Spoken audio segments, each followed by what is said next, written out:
feeling cold against your skin. Running through the chaos, letting all the sin. Temptation in a bottle, ready for the night. Craving for the thrill, it's time to ignite. Dark desires burning bright, echoes in the dead of night. No retreat, no looking back on this heart attack.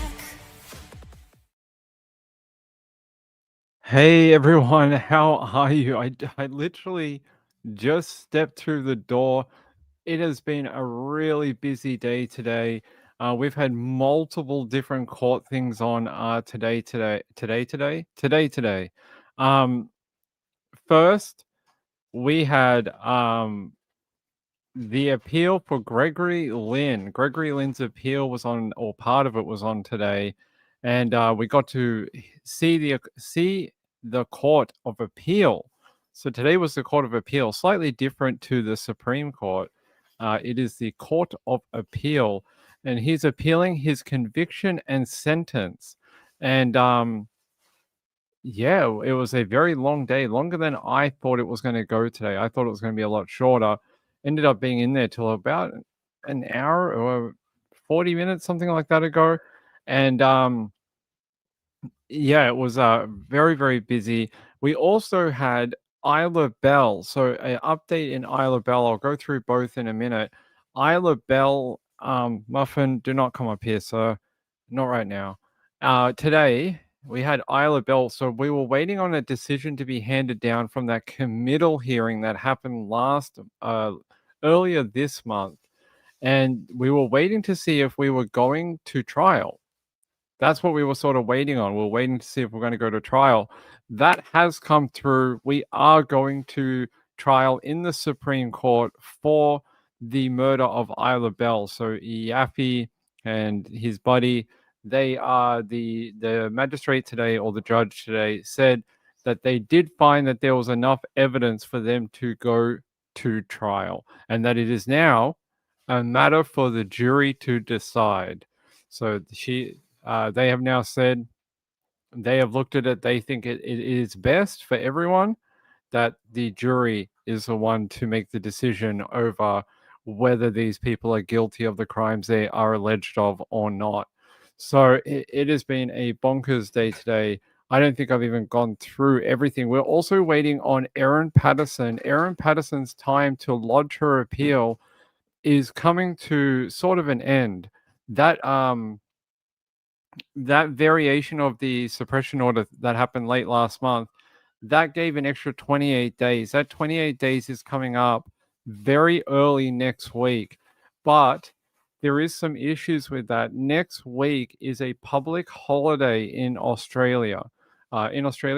In Melbourne. So in Melbourne, where I live, where the Supreme Court is, it is a public holiday on the Tuesday, which I think was the ending day for Erin's extension. I'm going to do it like this: extension. It is this sort of the ending time for it. Tuesday. Yes, so Tuesday the court is closed. So most likely, if we were going to hear anything, I think it might be Wednesday. Might hear it Monday before the close of the court for the public holiday, but I would think more likely it's probably going to be Wednesday morning if we hear a bit more about Erin's appeal and what she is appealing on, like what facet of her trial, of the sentence. Is she going to appeal something to do with an aspect of the trial? I don't know. We'll find out. So it's been a bonkers day. We've been in and out of two different courts this morning, magistrate and supreme, and we've sort of been working with both all day. It's been a little bit of a jumble, but it doesn't happen that often. But today it did. Hey, good to see you guys. Good to see you all. How are you all? Good to see you. Hey, Kim, how are you? Danny's here. Sean's here. Hey, Sean. Carolina is here. Kim, did I say hello to Kim? All right. Hi, Kim. SP Mama is here. My friend Kathy Lynch is here. Kelly's here. Marilyn Landis. Who else is here? Old one. Old one. I'm pretty sure Old One. That's your other name, right? I didn't realize you were a lady, but there you go. Danny's here. Chipmunk made it. Shasta Daisy's here. Who else made it here earlier? Danny's here. I don't know. Other people were here. Other people. Joe's here. Hey, buddy, what's up? Hey, buddy, what's up? How you doing? Good to see you, man. Um, cast of thousands? Yeah, sure. I don't know what that means, but sure. Hey, Gayla, how are you? So you guys may remember Gregory Lynn, and I have a very rare fact that you may want to know about him. Did you know that he was a Jetstar pilot? That's an exclusive, world exclusive here on Nights with Ping. You heard it here first. Gregory Lynn was a Jetstar pilot. There you go. I mean, that is groundbreaking information. You'll never get that anywhere else. Um, so, what can we take from Gregory Lynn's appeal today? Well, the big thing that they were talking about today was Gregory Lynn's credibility. They were saying that what happened at trial was basically uh, it was an injustice against Gregory Lynn. And they said that the prosecutor in the case made grave mistakes during the trial. And I think most people, when they watch that trial with Gregory Lynn, could say that there seemed to be a lot of what's the nicest way I can put this? There was a lot of problems with that trial, and I believe that's why we ended up with a split verdict. And that particular trial for Gregory Lynn ended up in a split verdict. So we got a not guilty and a guilty, and it was Carol Clay and Russell Hill. So Carol Clay's murder was a guilty charge. Russell Hill was found not guilty. So it was a split verdict. Now he's appealing on that Carol Clay guilty verdict, and we'll see. But right now, his legal team put up a pretty good fight today in the appeal court when I was watching. And they were saying things like the prosecutor made grave mistakes. They were sort of not playing by the rules. That was one of the big themes of today was how the prosecution didn't play by the rules. And they were saying the only people that played by the rules at the trial was the defense. I don't know if that's 100% true, but I get why they're making that claim. Um, here, so his legal representation is named Mr. Dan with two N's, and he was saying here there was a number of issues in the trial, and they were saying that the prosecution had invented claims during the trial, such as Lynn never expecting the couple's body to be found. Well, how would they know that? The whole defense can be relied on the whole defense case relied on the credibility of the applicant's accounts of two accidental deaths. Mr. Len's credibility in the eyes of the jury was absolutely vital. And he's saying that the prosecution damaged his credibility. They're saying at trial, Lynn gave an account that would have cleared him from blame if accepted by that jury, that Mrs. Clay was shot as his firearm discharged during a struggle with Mr. Hill, and Mr. Hill later falling on his knife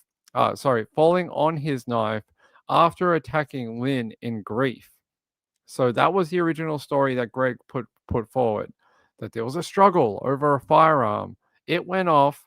That bullet killed Carol Clay, and then in anger, in grief, Russell Hill attacked him, and they were squabbling and they were fighting, and he fell, and a knife went straight through his chest, and he died.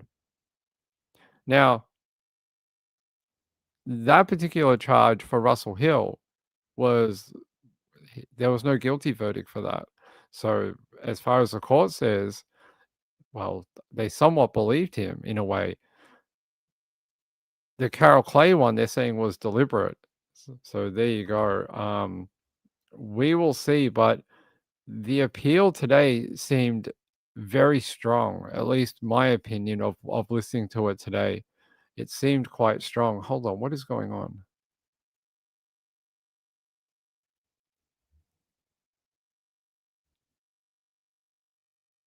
Oh, okay. Sorry, we had a weird pop up saying that we were disconnected. Marlene said some people cannot admit that they are dirt.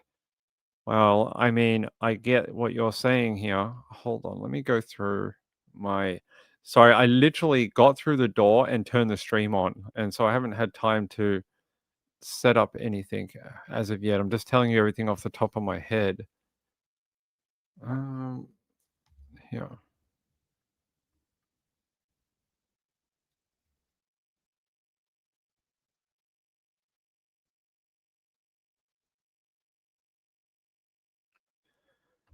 Yeah, sorry guys, give me 1 second.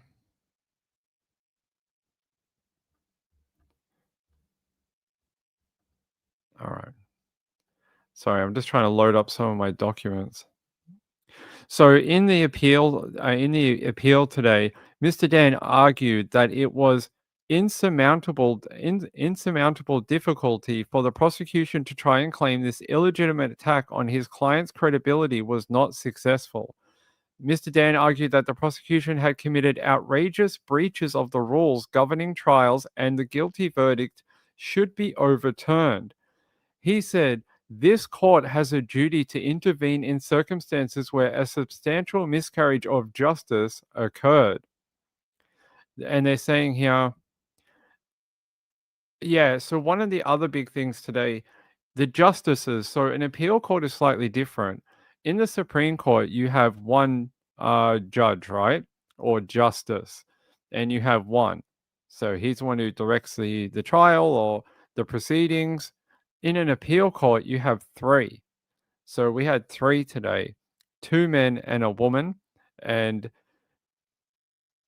one of the big things they kept talking about and asking about today was they asked Mr. Dan if during the trial this was so egregious, if it was so damaging, if it was as bad as you make it out to be, how come you didn't try for a mistrial? How come you didn't try to get that jury removed and to try to do it right then at the trial? If this was as bad as you're trying to make it out in the appeal, how come you didn't do it then and saving your client from that moment? Which is a very good point from the appeal panel. And I think that that's a very relevant question as to why it didn't happen then. Um,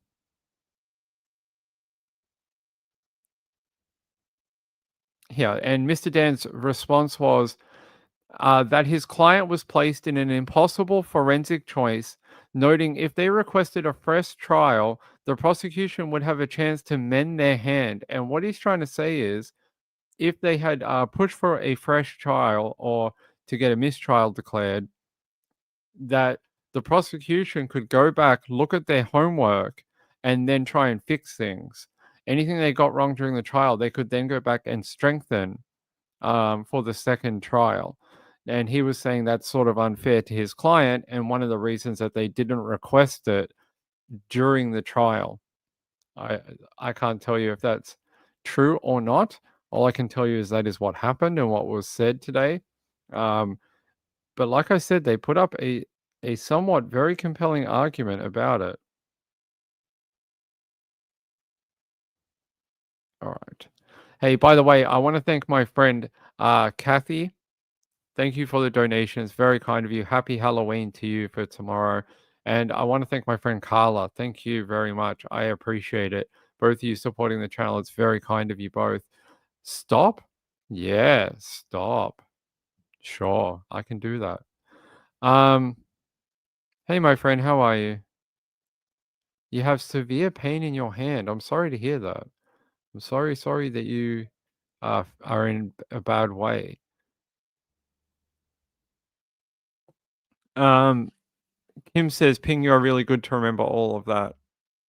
When you listen to a court case, and a lot of the time these court cases, right?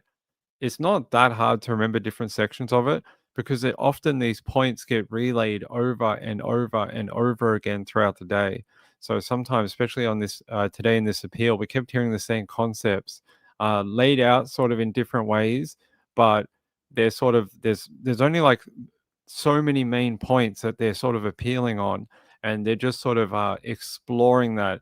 And the way it works in the appeal court, the the the person representing Mr. Lynn, who is Mr. Dan, he would sort of bring something forward, give his sort of side of it, like I've told you already, and then the justices would sort of weigh in with what they thought, and they'd bring up points. They'd be like, "Well, if we look at page 810, that's not what you said. You were like, hey, like." So they would do stuff like that, and they're trying to explore the appeal and the sections within it.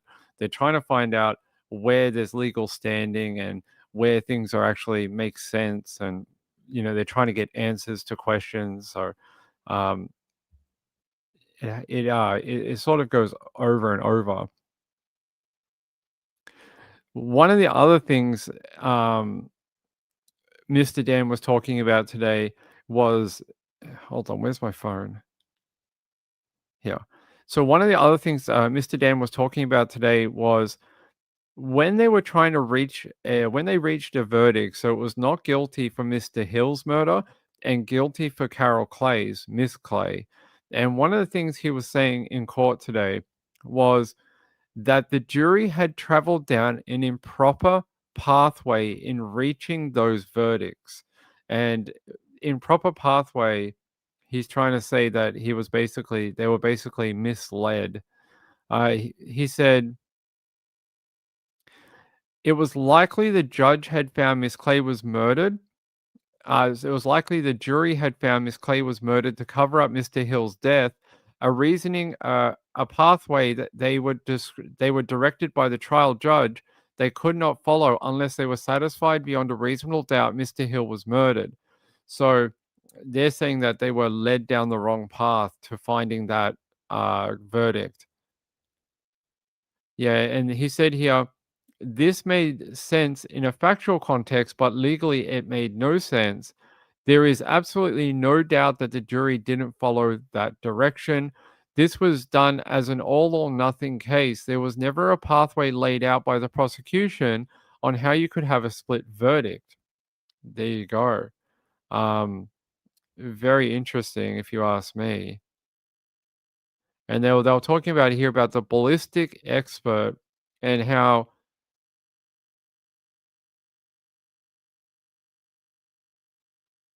Yeah, so the impermissible pathway is one of the elements of the appeal, and that they traveled down that wrong path in their deliberations, and that the verdict should be considered unsafe and unsatisfactory.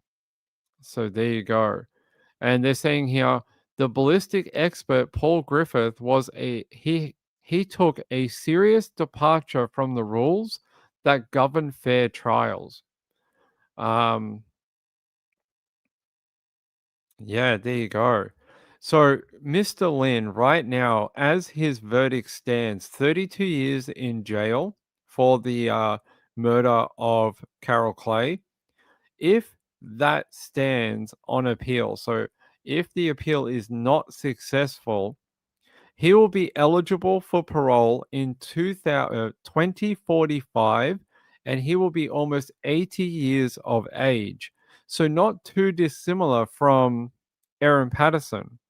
Erin Patterson, when released, will be in her early 80s.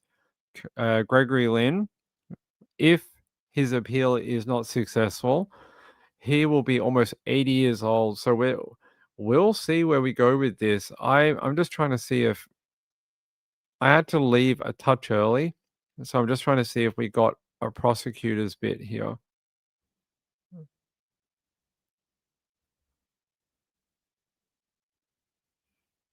Yeah. A Victorian Court of Appeal judge has described the prosecution's conduct during the trial of Gregory Lynn as extremely unfair, indefensible, and egregious. That is some strong words from an appeal judge. That is some strong words. I thought earlier today that he might be successful in this. I don't know what they will find, but yeah. According to written submissions filed in the appeal, Lynn argues a substantial miscarriage of justice occurred in circumstances where the prosecutor launched a sustained attack on the credibility on Lynn's account without putting that information to him when he was giving evidence at the trial, and that the jury had traveled down that impermissible pathway in reaching their verdict. Um, Yeah, and the other thing they have a problem with is the ballistic expert, like I said before, Paul Griffith, and they're saying here that he was a further serious departure from the rules that govern the fair conduct of criminal trials, and that the guilty verdict is unsafe and unsatisfactory. Let's see. Yeah, earlier in the appeal today, this is the bit here that I was quoting when we first came in. Prosecution broke the rules from start to finish, the start being the police interview and the finish being the closing address at trial. So they're contending that the prosecution never did the right thing from day one. From day one of arresting him, interviewing him, and we've all seen that interview of Gregory Lynn. Gregory Lynn did that big interview. Hold on, please, Gregory.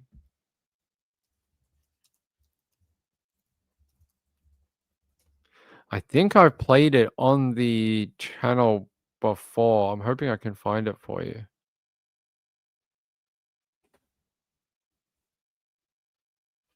Yeah, it's here.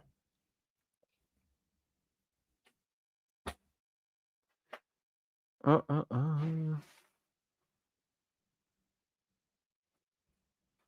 All right.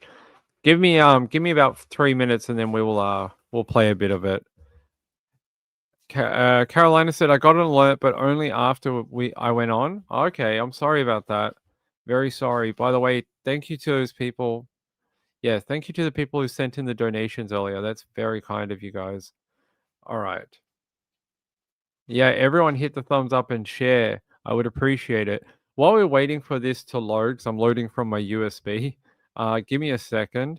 Let's talk about Isla Bell for a minute. This is a very short update for this one, but we had been waiting for that decision for Marat Ganiev and Eyal Yaffe, and they have been now ordered to stand trial, like I told you before. The Melbourne magistrate ruled that there is enough evidence to send them both to trial, and it's sounding like we're going to have a directions hearing in November in the Supreme Court. So this one's been at the magistrate court. Now we're going to go up a level to the Supreme Court.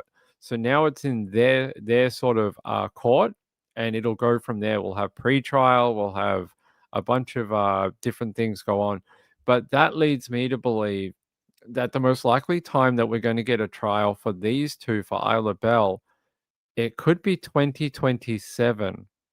I know no one's going to be happy about that, but it's looking like if I look at how we got to go through pre-trial, which we haven't done yet. That'll happen in the Supreme Court. We've got to go through the pre-trial. That can take anywhere from half a year to 9 months to longer. So we got to at least give half a year to 9 months in the equation. Then you got to have Supreme Court, like a date in the Supreme Court when they can do it. And running into quarter 4 for the Supreme Court next year, I would be surprised if that's how that worked. I would think that it's probably going to be January or February or maybe even March of 2027. I just have a funny feeling it's going to be that late because we've still got a lot of different things to happen before a trial gets underway. So it's going to be a while. But yeah, the magistrate found that they will both go to trial. They had to enter a plea today. They both entered not guilty pleas to the charges against them. So they are both pleading not guilty. So there you go. Well, it is good news. The other way this could have happened was the magistrate could have found that there wasn't enough evidence to go to trial, and it would have been cleared out. It would have been done. They would have been released. That probably would have been it, and they would have been basically cleared of the crime. They're saying here, so the magistrate listed various uncertainties in the prosecution's case against Miss Bell's alleged killers or killer, including that it was unproven who or what was responsible for her death. And this is because forensic experts have so far, and probably never will be able to, say how Isla Bell died. And this is due to the conditions of her remains. Now, if you think about it, she was killed, put into a fridge inside plastic, and then dumped on the side of the road. That fridge was moved around the southeast of Melbourne for a number of days and weeks. You imagine the type of decomp that happened in a closed environment in quite a warm part of the year in Melbourne. Also, after a couple of weeks, a neighbor got annoyed by the smell and the flies. They opened up the fridge, took out the bag of remains, and then put it in a rubbish bin. Her body that was then taken to a garbage tip or a garbage, I can't think of the American word for it, but she was taken to a garbage tip, and her remains were found in the waste system.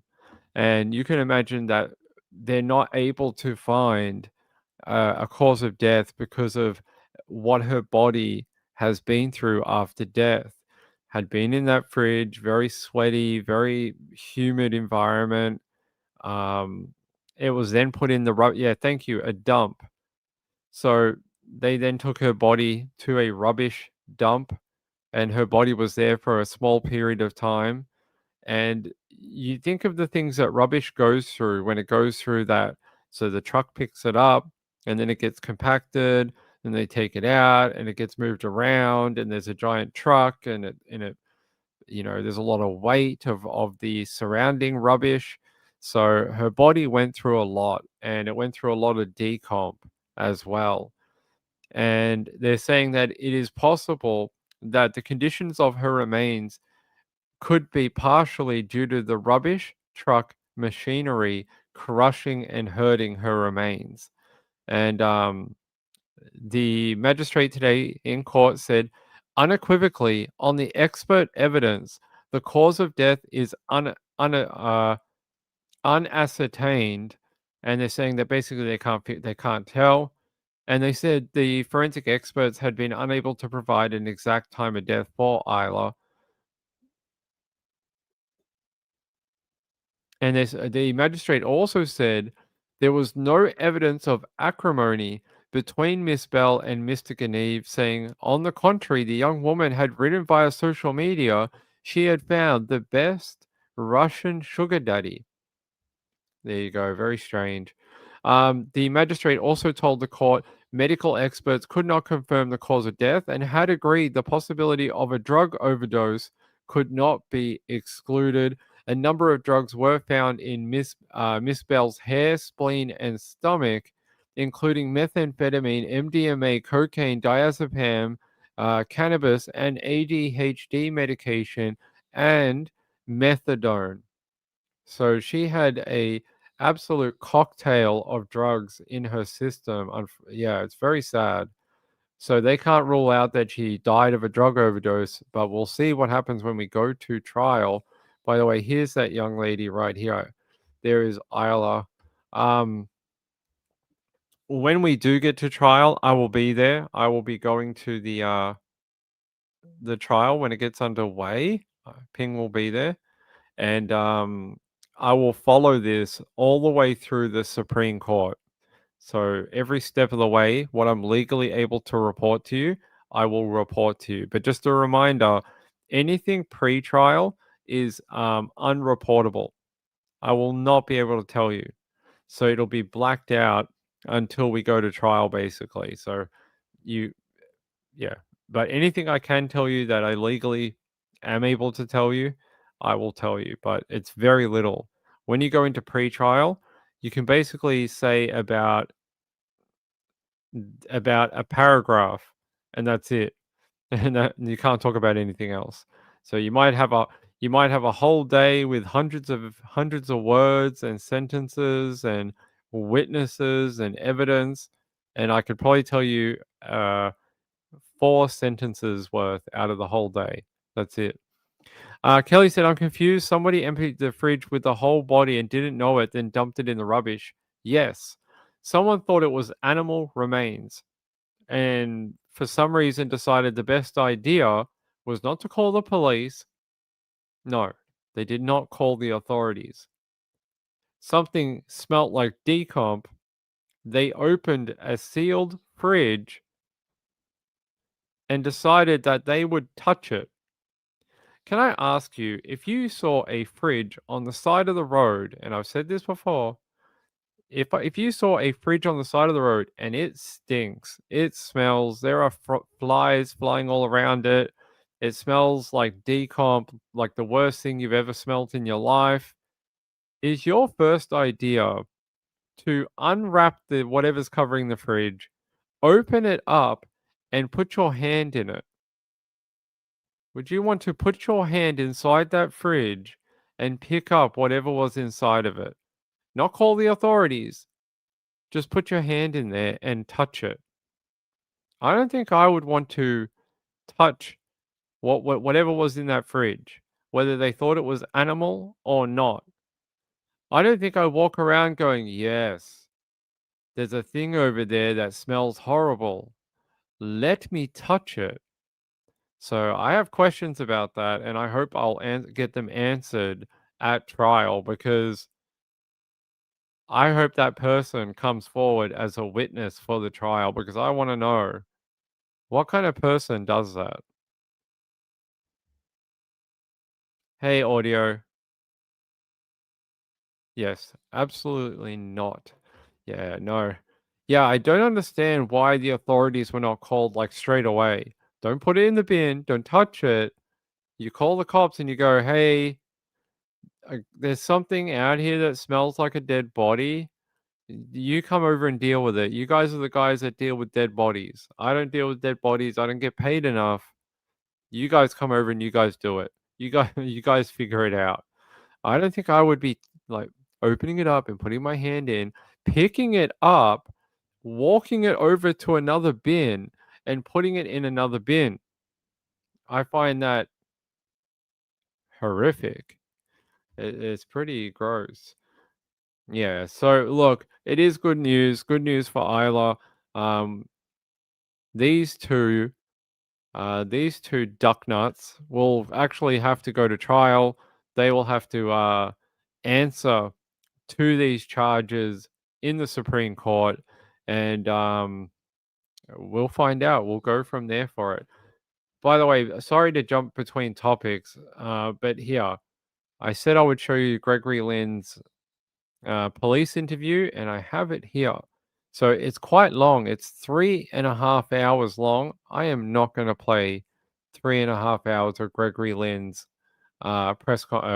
police interview, but we can just listen to a little bit of it. Hold on. And with that many vehicles, it's not going to be. There's a bit I want you to listen to. Hold on. I haven't got an iPad on me, but I'll. Where I was either. I was looking at him in the face. Let it go. Yep. Facing that way, so we were facing back this. New access around it. Okay. There's a yellow box there, so he was standing near that yellow box. Down whether she'd fallen down and was getting up or. Yesterday Yeah, let's listen from this point. we were talking about with the firearm that you had the barrel. Where was your hand placed on the barrel? Can you remember? In here. So you're referring to.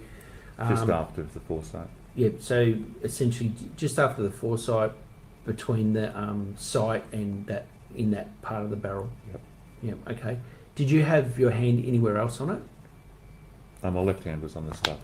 So down on the stock. And then you said that Russell had his hands on it. Where was Russell's hands?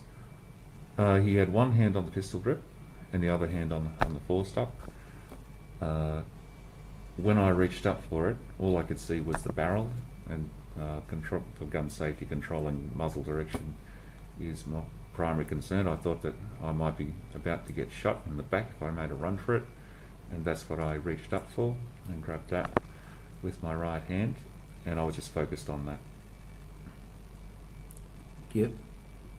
Then pushed around, put my left hand on the stock, and to be honest, I was looking at him in the face. His hands were on the rifle, but I couldn't tell you. One hand was on the pistol grip, the other hand on the foregrip, but I couldn't tell you which was which. So in theory, for this firearm to have gone off, it had to have already been cocked. Is that right? Yes. Yep. Okay.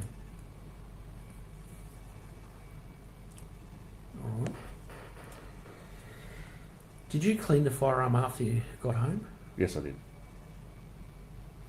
Why did you clean it? Well, I always clean them, and as I discussed with you, I just wanted this all to go away. Yeah. So in hindsight, perhaps I should have just left it. Yeah, probably. Yeah. What material did you use to clean it? Gun oil and a cloth. Yep. So in saying that, am I assuming, or am I correct in saying that, by you saying you wanted it all to go away, that by cleaning it you were removing any trace of Mr. Hill from the firearm? Is that right? Yep. I just tried to get rid of everything and move on. I realised that was the wrong process to go down through, so I'm obviously here now, but at the time, with the options that I had, I could see all options were bad, and trying to cover it up was one option that might actually offer a glimmer of hope to a normal life, but it hasn't panned out that way. Yep. Okay. Now, I've got a number of photos that were taken by our crime scene unit. I'll start with this photo.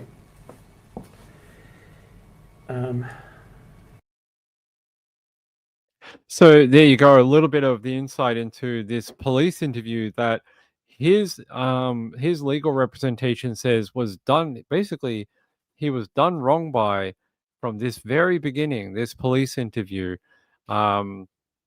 I'm not a lawyer, so I don't know whether he was hard done by or done wrong in this interview, but he was very chatty in this interview. Rachel said, in theory, I bet people could go back and watch info on the first trial. Well, they probably could. Audio says, with all due respect, Greg Lynn is speaking nonsense here. Lynn was practicing dreadful rifle safety himself for it to be loaded. Yeah, it is interesting because he says that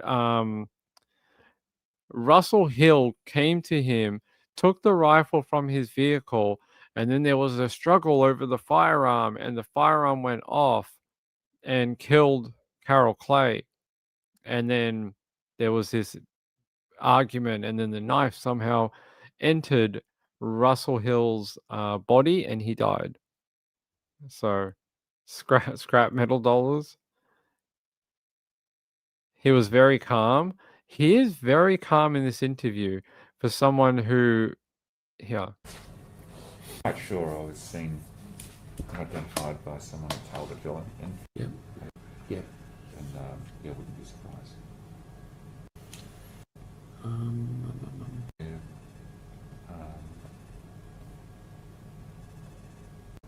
I'm screwed. Yep. Yeah, inverter in the gearbox. Same plan, same template, if you like. I spent the whole afternoon telling me about what I missed the past week. That end. I was trying to find a bit of it. There's a bit where he talks about what he did to the bodies, and I'm just trying to find it. If you zoomed in close, you'd see it was unloaded. Press confrontation that you've had with Russell Hill. Yes. In that event, did you end up with any injuries? I had bruises. From where I fell over on my back, I was bruised a little on my back and on my chest. And I do bruise easily now, I'm 55. So there's no penetrating injuries, no cuts, just bruises. Okay. And they weren't that bad, they were just light. And at that time of the year, would you normally say on a warm evening or whatever, just wander around your house without your top on? Sometimes. Were these injuries noticeable by others, and would they question you in regards to them? Oh, you'd have to ask Melanie if she noticed me coming. So he says after two people died, including one with a struggle with each other. So Russell and him had this hand-to-hand combat. So him versus an elderly man. He says the only injuries that he ascertained or obtained were a few bruises to his back, and that he's not sure if anyone from his family, when he walks around his home without a top on, would have noticed or commented on those injuries after he came back from camping. I think if I came back all bruised up and Mrs. Ping saw me, she would be like, "Whoa, what happened to you? Why are you all injured so badly?" She'd want to know. So I find that interesting that his partner didn't know anything about these injuries. Just my observation from this video. Back with bruises.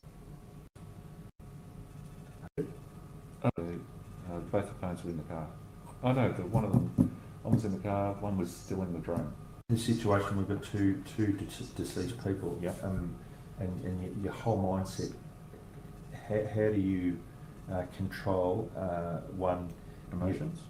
Your emotions, your heart rate, the adrenaline pump, the ability to make an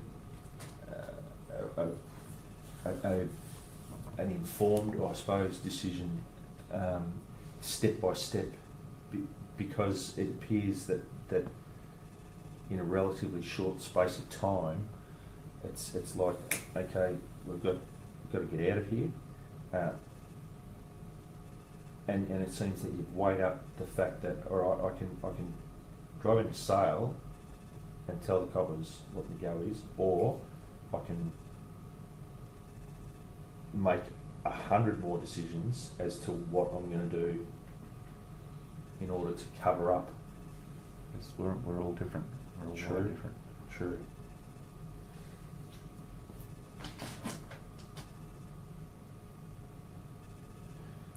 In reference to, you say you think that somebody has sighted you at Talbottville, do you know what sort of time that would have occurred? That must have been around about 7:30 in the morning. I guess so. Yep. You've, like I was saying, I don't wear a watch.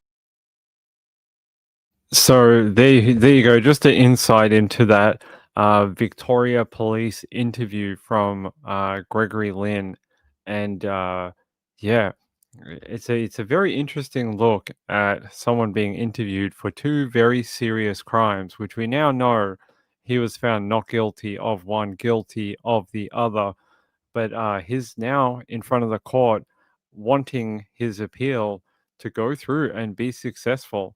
One of the things they talked about here was Lynn's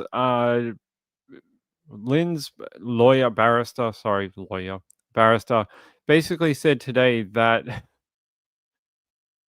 the prosecution was chickening out in questioning Gregory Lynn at trial, and he said that they didn't want to come off second best, and he deliberately refrained from putting all sorts of matters to Mr. Lynn.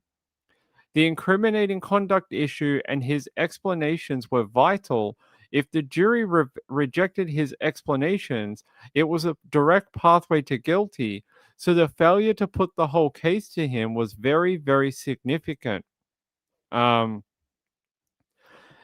his prosecution, his defense also allege the prosecutor was breaching cross-examination rules and did so 6 times during the trial, failing to give Lynn the opportunity to respond directly to evidence put against him and in the case. Mr.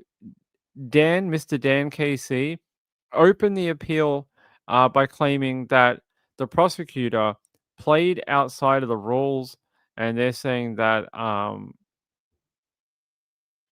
there has been such a departure from proper processes at trial that there has to be a substantial miscarriage of justice done to Mr. Lynn. So it continues. We'll find out more, and I will let you know more about what's going on with Gregory Lynn. Let me see. What else did we have on the thing today? What else do I have for you? I can't remember what I wrote in the title. I wrote it before I left this morning, and now I can't remember. Lachlan Young. Oh, Lachlan Young. Lachlan Young's going to have to wait, guys. I'm really sorry about that. We just don't have enough time to get into it today. The Lachlan Young thing is going to take me an hour or two, probably an hour or two. So I'm going to take you through Lachlan Young, and it's going to be like a full breakdown of Monday and Tuesday. I finally got done with my notes last night, but we're so late today, and I've got another appointment at 5:30 that I have to get to. Maybe, depending on what time I get back from this appointment, I may be able to do it tonight. So if you guys are okay with me doing a very early morning show in America, like we did during the trial of Aaron Patterson, I might be able to do that tonight. If not, I will go ahead and I will do it tomorrow at our normal time slot, and I'll run you through it. But it'll basically take up the entire show tomorrow. It'll be a couple of hours. So, Marlene, let me go back to Marlene. What is Marlene? Rachel. He seems to be just asking questions. Yeah, maybe. Let me see. I do have an update for Gus. Hold on, Gus. There was a pretty interesting update for Gus. So they actually went back to the property after saying they would not go back and that the search had been completed on that property. They went back today to drain the dam. So they've actually gone back out there to drain the water on the property. And then why they wanted to do that, that was so they could do a visual inspection of the dam. And they're saying that there is some plant or vegetable matter on the bottom of the dam, and they want to drain it so they can have a thorough look properly in case little Gus drowned in the dam. Now, I heard that they had already brought out divers weeks ago to look in that water. But as we all know with water can be really tricky. There's been a few cases where we've seen it where they're like, yes, we have searched all this water, all of it. There is no one here. And then 2 weeks later, they're like a body. And they're like, oh, we found the body in the river. So it's happened before. I get why they want to double check, but I don't see whether they got anything interesting today. Yeah, I don't. They were supposed to do it today.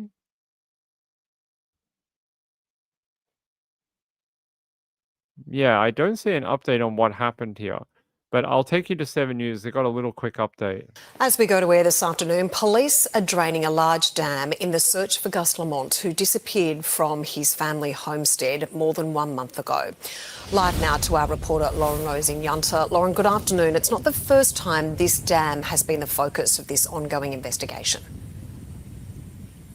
No, it's not, Tash. The dam is located about 600 metres away from Gus Lamont's family homestead, so well within the distance a 4-year-old boy could have walked. It's about 4.5 metres deep and contains roughly 5 million litres of water. Police divers did scour it back in the early days of the search, over a month ago now. They didn't find anything, but now they want to empty it to have a really good look at the bottom and look through any underwater vegetation to rule out the possibility that Gus may have drowned. Still though, there's been no new information, no new leads to suggest that's even the direction Gus wandered off in back on September 27. As you know, this truly is a baffling missing persons case with many more questions than answers, but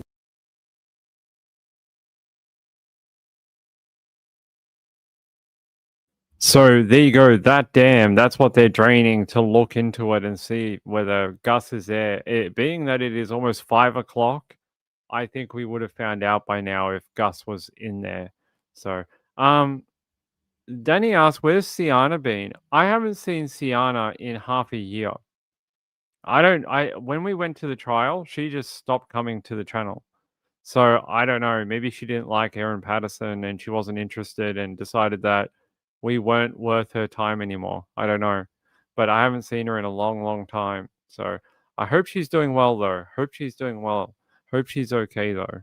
But if I think she's been on Web Sleuths, right? If someone from that watches Trish every night can tell me, I think she's been over there. So Woman still said, why would he go near it though? Why do any children go near water? You know how many children are found in water every year? There's like thousands worldwide that die from falling into water on their property, near their property, nearby. Like it happens crazy frequently. Don't bodies float back to the top? They're supposed to. I don't know how that works in a child though. I know that works for an adult because we're so large that the amount of air makes us very buoyant, but I don't know how that works with a little child.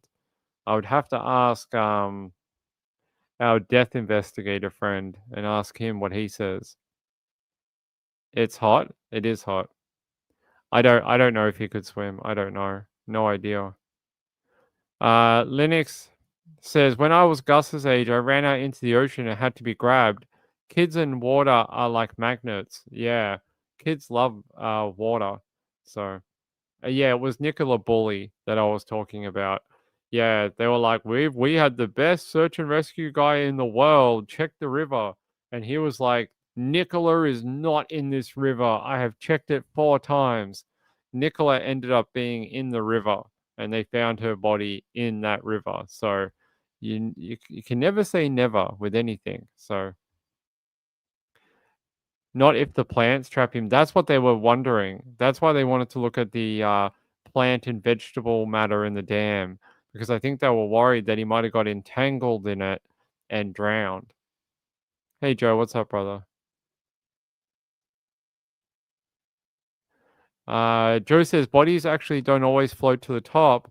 That's why you bring in a human HR. I don't know what a HRD is. Canine that can detect airborne decomp. I've seen those dogs, and they put them on the fishing boats. You know, like those bass boats that you have in America, and they put them on the front, and they drive them around the water to see if they can smell the decomp coming up through the water. I have seen that before. Yeah, there's so many that have been found in water. It's like it's not even like Google child found in water or like child found deceased in water, and you'll just have thousands of articles. Like it happens so often. It's not even funny. Human remains dog. Oh, human remains dog. Why would you call him a human remains dog canine? That's like saying an ATM machine. You know when people say I have to go to the ATM machine? A HRD canine is like saying a human what'd you call it? A human now I lost it. Human remains dog. We have to get the human remains dog. The double dog. We have to get it. Woman of Steel said, I guess that kids aren't really afraid of anything. No, they don't have any fear. They don't have enough life experience to have fear of anything yet. All right. Let's pack up for now. I'll be back. Look, hopefully I'll be back early enough from this thing that we have to go to, and that I'll be able to do the Lachlan Young one when I get back. And it'll probably take about 2 hours based on my notes. So yeah. So the Lachlan Young thing will be a complete rundown of what happened on Monday and Tuesday. So yeah. And Kim said, learned so much about human remains dogs in the Matt Pole case, in the Matt Pole trial. Who's Matt Pole? I haven't been following. I will. A cadaver dog. Yeah, we call him a cadaver dog. Is that a magic dog? I don't think so. HRD. It sounds like a nightclub. It's like they're like, oh, it's Friday. Where are you going tonight? Oh, I'm going to HRD. We're going to go there, have some fun, go to listen to electronic music and have a few drinks. We're going to head to HRD tonight. Shasta said, Ping sounds tired. I am a little tired today. Yeah, it's been a long day already. Sean said, did Gus's grandma pull a gun on the press? Yes, they did. Yeah, she did. If I can find the photo for you. I think it got pulled on the Daily Mail. I think the Daily Mail got threatened with a gun. There you go. Gus's grandma with a gun and some rifle cartridges in the other hand. So someone almost got shot. So there you go. Yeah. Tried to pull a gun. Montana, hey Montana, how are you, my friend? Fearsome granny. Don't want to get shot by her. No. Don't want to get shot by her at all. Yeah. Hey, I love you guys so much. I'm sorry it's a bit of a short show today. We got trapped in traffic on the way back, and what was supposed to take us like 30 minutes to get home ended up taking us close to an hour to get home. So I am really sorry. It's been a super long day today, actually. And it's not over. I've got to go out to another thing in a minute. But yeah, I appreciate Sean. Sean, thank you so much for the money for lunch. Sean sent me some money for lunch. I appreciate it, buddy. Actually, I did buy some lunch. I haven't even eaten it yet. It's in the microwave, and I haven't even had it yet. But yeah, I will get some rest. I'm all right. It's just been a long afternoon, long day. But yeah, I will come back from this thing we have to go do. Hopefully, I'll be back by about 8:30. If I am, then we can do the thing that we did when I was at the trial. We can do the live show in the evening that we were doing. So you sent me a gift. I appreciate it. I can't wait to see what it is. I don't know what it is. He was telling me about it in email, and he's like, "Oh, they can't send it to a PO box." So he sent it to my PO box. Gail said, "What time is it?" It's 5 p.m. It's 5 p.m. in the evening. That's yeah. No, I mean, why? What? Are you asking what time it is now? It's 5 p.m. It's 5 o'clock. Have a happy weekend, everyone, in Australia. All right, let me see. Yep.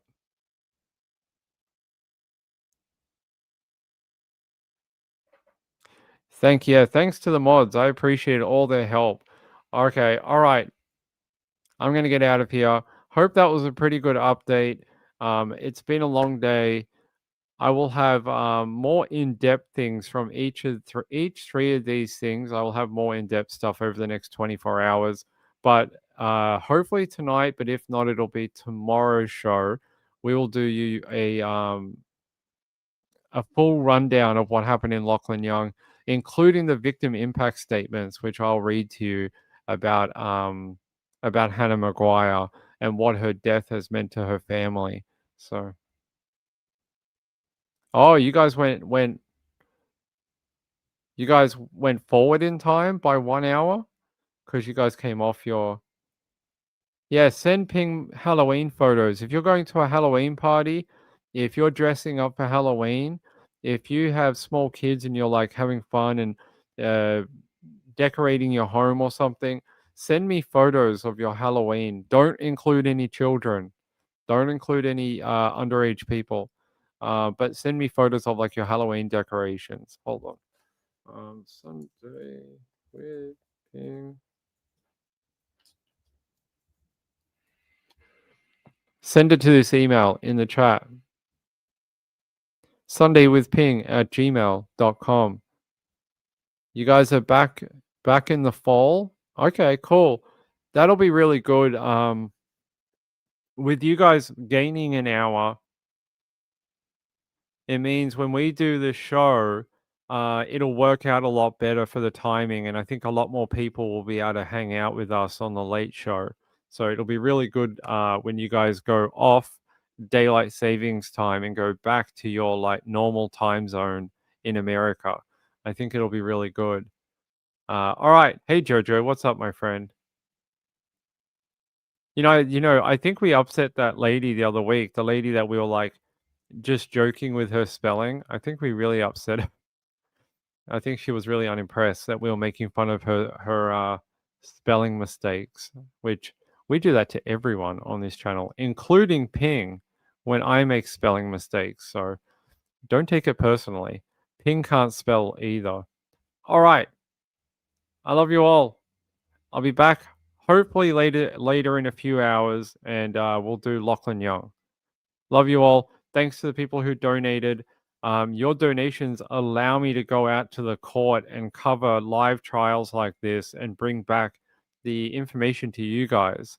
So that's where those donations go. It allows me to spend hours and hours and hours watching these court proceedings, and you guys are the benefit of it. You get the best information around, not these tiny articles that have like a paragraph of what happened today mixed in with stuff that happened like 8 months ago. You get everything that happened today. All right. Good night, everyone. Bye.